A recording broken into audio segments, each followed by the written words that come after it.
Tribun News Today.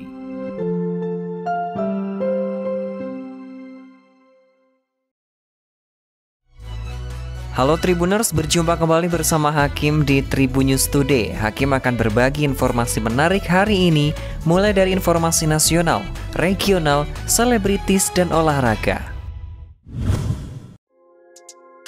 Wakil Presiden Ma'ruf Amin mensyukuri penanganan COVID-19 di Indonesia sudah membaik dan mendapatkan pengakuan dari dunia internasional.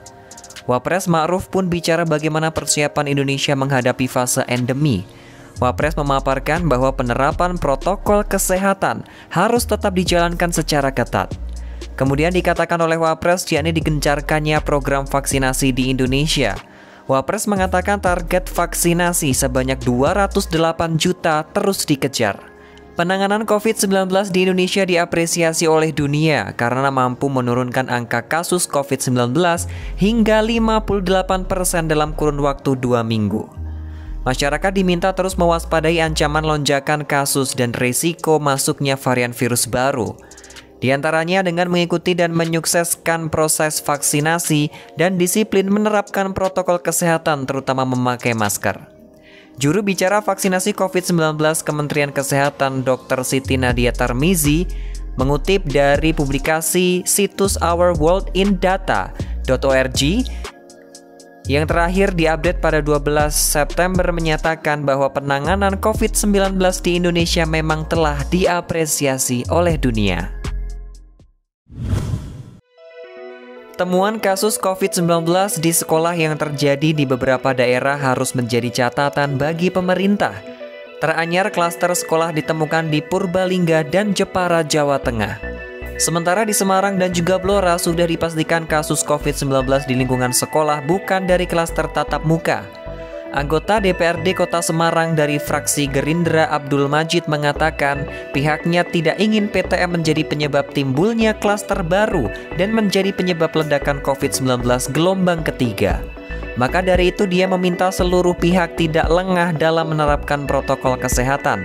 Vaksinasi bagi pelajar perlu segera diselesaikan untuk meminimalisir terjadinya penyebaran COVID-19 di lingkungan sekolah. Majid menyampaikan aturan PTM yang disiapkan oleh Dinas Pendidikan sudah sangat detail. Pembatasan diberlakukan sebanyak 50%. Jam masuk dan juga pulang sekolah pun tidak dilakukan secara serentak untuk meminimalisir kerumunan. Siswa harus diantar dan juga dijemput oleh orang tua. Bahkan, siswa diimbau membawa bekal sendiri dari rumah. Menurutnya, strategi Dinas Pendidikan dalam pelaksanaan PTM sudah terbilang baik. Adanya temuan kasus positif 7 kasus di lingkungan sekolah menjadi evaluasi bersama. Dia pun mengapresiasi upaya screening yang dilakukan oleh Dinas Kesehatan. Upaya itu dapat mengetahui lebih dini jika terjadi penularan. Ini perlu dilakukan secara berkala. Di samping itu, peran serta keluarga dalam menyukseskan PTM pun sangat diperlukan. Dinas Pendidikan mengimbau siswa untuk diantar dan juga dijemput oleh orang tua merupakan bagian dari upaya pencegahan penularan COVID-19. Pencapaian BTS di September ini membuat grup beranggotakan 7 orang itu menduduki peringkat pertama penyanyi populer untuk bulan ini. Menduduki peringkat pertama di bulan ini sekaligus mempertahankan kepopuleran mereka sejak bulan lalu. Dikutip dari Sompi, Kamis 23 September 2021 kemarin, The Korean Business Research Institute mengumumkan peringkat reputasi brand terpopuler untuk kategori penyanyi di Korea Selatan. Hasil dari peringkat reputasi brand penyanyi di Korea Selatan tersebut bersaing untuk meraih predikat terpopuler selama September 2021. Peringkat ini ditentukan melalui analisis liputan media berbagai bintang, partisipasi konsumen, interaksi, dan indeks kesadaran masyarakat dalam menggunakan data besar yang dikumpulkan dari 21 Agustus hingga 21 September. BTS mempertahankan posisi mereka di puncak daftar bulan ini dengan indeks reputasi merek lebih dari 10 juta. Sementara penyanyi throat ayam Yongwon berada di urutan kedua dengan indeks 9 jutaan.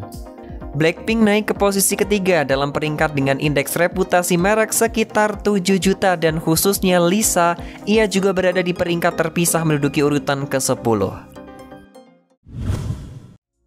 Pebulu tangkis andalan Denmark, Victor Axelsen tak main-main dalam mempersiapkan diri tampil di Piala Sudirman 2021.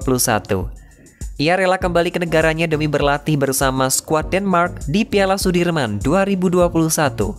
Keputusan ini barangkali cukup mengejutkan bagi para penggemar bulu tangkis, sebab peraih medali emas Olimpiade Tokyo ini memutuskan untuk pindah dan berlatih di Dubai, Uni Emirat Arab pada bulan Agustus 2021 kemarin. Sayangnya, Axelsen masih bungkam terkait kepulangannya ke tanah Skandinavia. Namun untungnya sang pelatih bersedia memberi sedikit kisi-kisi terkait sang pemain.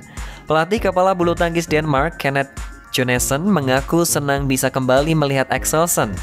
Ia dan semua pihak di badminton Denmark menyambut pemain berusia 27 tahun itu dengan tangan terbuka. Ia pun telah melakukan observasi terkait kondisi pasangan dari Natalia Konsrode ini. Menurutnya, pebulu tangkis jangkung tersebut berhasil menjaga kondisi kebugarannya dengan sangat baik, dan ia tak sabar untuk kembali berlatih bersamanya di pelatnas Denmark. Jonassen sendiri bukan nama baru bagi Axelsen. Ia merupakan pelatih yang bisa mendampingi dan menangani sang pemain kala beraksi di turnamen-turnamen individu. Pelatih kepala Denmark ini belum tahu berbicara lebih detail terkait kondisi sang pemain saat ini. Namun ia puas dengan kondisi kebugaran yang dimiliki pebulu tangkis ranking 2 dunia tersebut. Demikian tadi 4 informasi terupdate hari ini, dan jangan lupa untuk terus mendengarkan Tribun News Today hanya di Tribun News Podcast dan juga YouTube tribunnews.com. Tetap patuhi protokol kesehatan 3M dengan memakai masker, mencuci tangan, dan menjaga jarak atau menjauhi kerumunan. Saya Hakim pamit, salam sehat untuk semua. Tribun News Today.